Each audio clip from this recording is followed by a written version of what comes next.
6천억 달러가 하룻밤 사이에 증발했습니다. 158년 역사를 자랑하던 거대 은행이 무너지고 수백만 명이 일자리를 잃었죠. 집을 빼앗기는 사람들이 속출했고 평생 모은 퇴직연금은 숫자 하나 남기지 않고 사라졌습니다. 2008년 금융위기, 세계 경제를 나락으로 떨어뜨린 이 재앙의 시작은 놀랍게도 아주 단순한 거짓말 하나였거든요. 소유할 수 있는데 왜 임대를 하시나요? 광고판에 실릴 만큼 짧고 강렬한 이 문구가 수조 달러를 날려버린 거예요. 믿기 힘들죠? 하지만 이게 바로 2000년대 초반 미국을 휩쓴 주택 광풍의 핵심 메시지였습니다. 당시 미국은 9.11 테러의 여파로 경제가 휘청거리고 있었어요. 연방준비제도는 경기를 살리기 위해 과감한 결정을 내렸습니다. 금리를 거의 0%까지 낮춰버린 거죠. 돈을 빌리는 게 공짜나 다름없어진 거예요. 그러자 갑자기 모든 사람이 집을 사기 시작했습니다. 오늘은 겉보기엔 화려했지만 내부는 완전히 썩어있던 금융 시스템이 어떻게 무너졌는지, 그리고 그 파편이 전 세계를 어떻게 뒤흔들었는지에 대한 이야기입니다. 2002년부터 주택시장은 미친 듯이 달아올랐어요. 은행들은 마치 게임쇼에서 상품을 나눠주듯 대출을 뿌려댔습니다.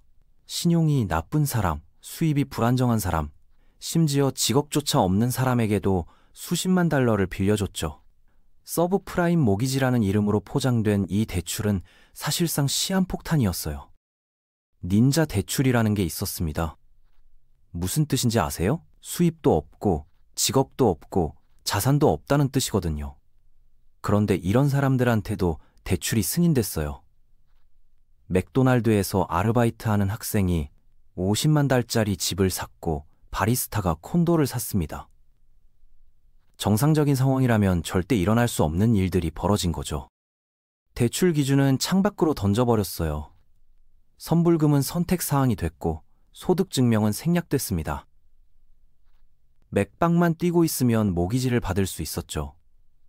모기지 브로커들은 대출을 성사시킬 때마다 수수료를 받았는데 그들은 미친 듯이 계약서에 사인을 받아냈어요. 이 모든 광기 뒤에는 하나의 믿음이 있었습니다. 집값은 영원히 오를 거라는 착각이었죠. 지금까지 계속 올랐으니 앞으로도 그럴 거라고 모두가 믿었어요. 하지만 역사가 증명하듯 영원한 상승은 없습니다. 2005년이 되자 집은 더 이상 사는 곳이 아니었어요. 투기의 대상이 된 거죠. 사람들은 팬케이크 뒤집듯 집을 사서 몇 달 만에 파치웠습니다. 현금 한 푼 없이 새 채의 집을 산 사람도 있었어요.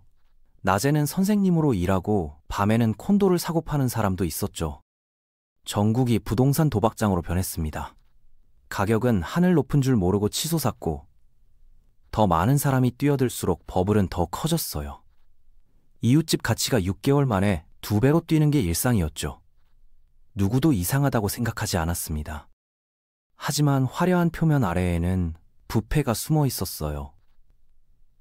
은행들이 마구잡이로 발행한 서브프라임 모기지는 사실 쓰레기 더미였거든요. 위험도는 높고 담보는 형편없고 검증은 거의 없는 부채였죠. 그런데 월스트리트는 이 쓰레기를 금으로 만드는 마술을 부렸습니다. 모기지 담보증권이라는 걸 만들어낸 거예요. 수천 개의 부실 대출을 한데 묶어서 포장한 다음 신용평가 기관에서 AAA 등급을 받아냈습니다. 어떻게 이게 가능했을까요? 간단해요. 신용평가 기관들이 자기들이 평가하는 은행으로부터 돈을 받았거든요. 레스토랑이 음식 평론가한테 돈을 주고 좋은 평가를 받는 것과 똑같은 구조였죠. 평가 기관들은 비밀리에 이 상품들이 쓰레기라는 걸 알고 있었어요. 하지만 돈이 되니까 눈을 감았습니다. 월가의 금융연금술은 여기서 끝나지 않았어요. 그들은 모기지 담보증권을 또다시 복잡하게 만들어서 담보부채증권, 즉 CDO라는 괴물을 만들어냈습니다. 쓰레기를 포장하고 또 포장해서 투자 등급 자산으로 둔갑시킨 거죠. 그런데 이상한 사람들이 있었어요. 소수의 투자자들이 약관의 세세한 부분까지 읽어보더니 뭔가 이상하다는 걸 눈치챘습니다. 이 사람들은 대담한 질문을 던졌죠. 이 시장이 망할 거에 베팅하면 어떨까? 당시엔 그럴 수 있는 금융상품이 없었어요. 그래서 그들은 월가로 찾아가서 이렇게 말했습니다. 주택시장이 무너질 거라고 베팅하고 싶은데 그런 상품을 만들어줄 수 있냐고요. 월스트리트 사람들은 비웃었죠. 주택시장이 망할 거라고? 참 귀엽네. 좋아. 보험 상품 만들어줄게. 매달 프리미엄만 내면 돼. 은행가들은 이게 공짜 돈이라고 생각했어요. 시스템이 무너질 리 없다고 확신했거든요. 그렇게 해서 탄생한 게 신용부도스 왕 CDS였습니다. 이건 정말 위험한 도박이었어요. 이상한 점은 보험에 가입하기 위해 실제로 그 자산을 소유할 필요가 없었다는 거예요.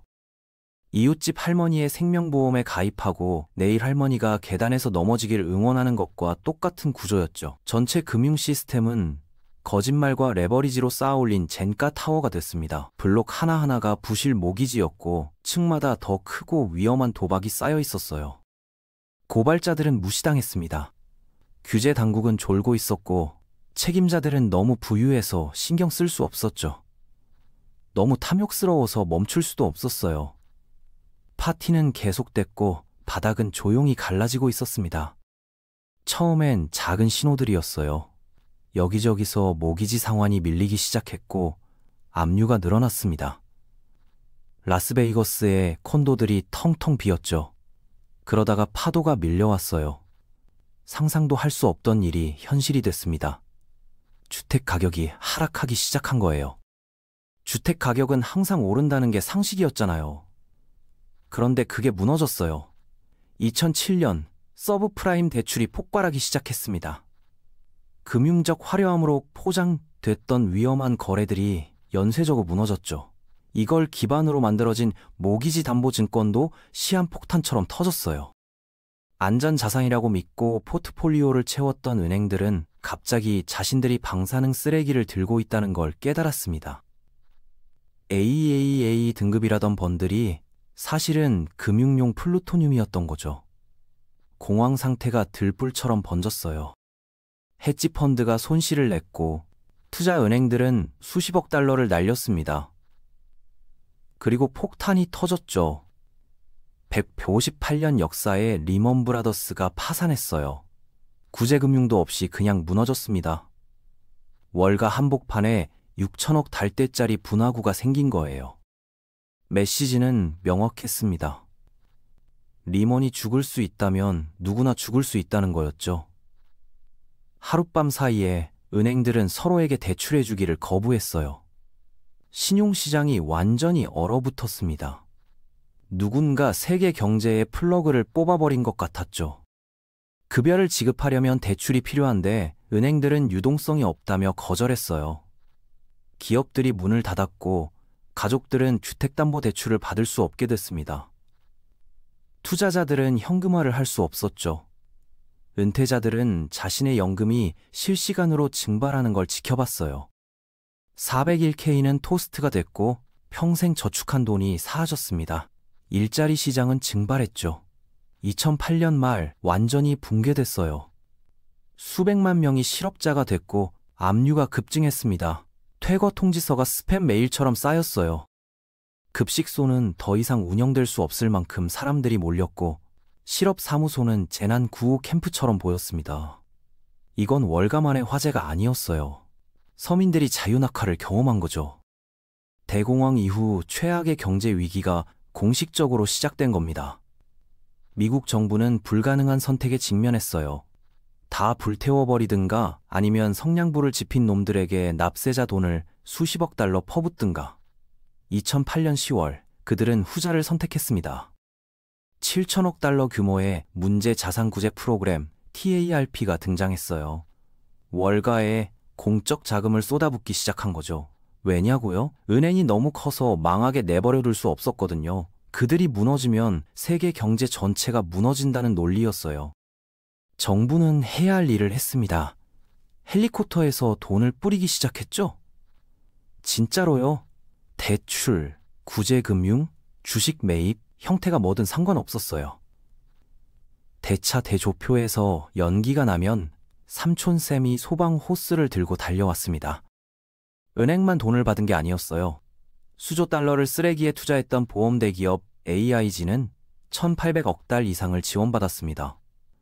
자동차 회사 GM과 크라이슬러도 800억 달러를 받았죠. 대공황 이후 누구도 본 적 없는 규모의 응급처치였어요. 연방준비제도의 벤 버냉키는 돈 대포를 쏘며 경제 규칙을 다시 쓰고 있었습니다. 이자율을 거의 0에 가깝게 낮췄어요. 대출이 기본적으로 공짜가 된 거죠. 그리고 양적 완화라는 대형 정책이 등장했습니다. 연준이 허공에서 돈을 찍어내서 채권과 주택담보대출을 사들이는 거였어요. 타이타닉호에 100달러 지폐를 붙이는 것과 비슷했죠. 놀랍게도 어느 정도 효과가 있었어요. 시장이 진정됐고 은행들은 파산하지 않았습니다. 주식시장은 2009년 3월에 바닥을 친 후 서서히 회복하기 시작했죠. 월스트리트는 한숨을 쉬었어요. 하지만 서민들은 여전히 연기 속에 있었습니다. 여파는 잔혹했거든요. 실업률이 10%에 달했고 800만 개의 일자리가 사라졌어요. 400만 채의 주택이 압류됐습니다. 19조 달러에 달하는 가계 재산이 증발했죠. 한 번도 연체한 적 없던 가족들이 갑자기 집값보다 더 많은 빚을 지게 됐어요. 사람들은 화가 났습니다. 왜냐고요? 월가 보너스가 돌아왔거든요. 방금 집에서 쫓겨난 사람들이 있는데 위기를 일으킨 놈들은 보너스를 챙겼어요. 붕괴를 일으킨 사람들은 구제받았고 희생자들은 해고 통지서와 식량 배급권을 받았습니다. 월스트리트에선 샴페인을 터뜨렸고 서민들은 수프를 받으려고 줄을 섰어요. 분노가 터져 나왔죠. 2011년 뉴욕 추코티 공원에 수천 명이 모였습니다. 텐트를 치고 드럼을 두드리며 골판지 표지판을 들었어요. 월가의 주요 CEO 중 감옥에 간 사람은 단 한 명도 없었어요. 수갑도 없었고 법정에 서는 일도 없었습니다. 황금 낙하산을 받고 조용히 은퇴하는 게 전부였죠. 시스템은 살아남았지만 신뢰는 완전히 무너졌어요. 개인적으로 이 이야기를 보기 전까지만 해도 금융위기는 그냥 복잡한 경제 문제라고 생각했었거든요. 그런데 자세히 들여다보니 이건 탐욕과 무책임, 그리고 시스템적 부패가 빚어낸 인재였던 거예요. 가장 충격적인 건 아무도 책임지지 않았다는 사실이죠. 은행이 망하면 구제되고 서민이 망하면 혼자 감당해야 한다는 걸 온몸으로 배운 세대가 자랐습니다.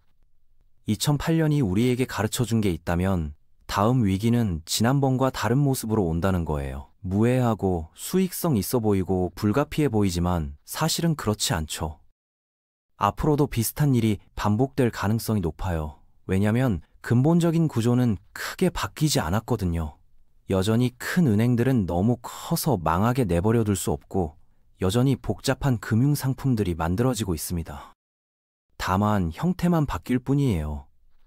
이번엔 암호화폐일 수도 있고 다른 자산 버블일 수도 있죠. 중요한 건 역사에서 배우는 거예요.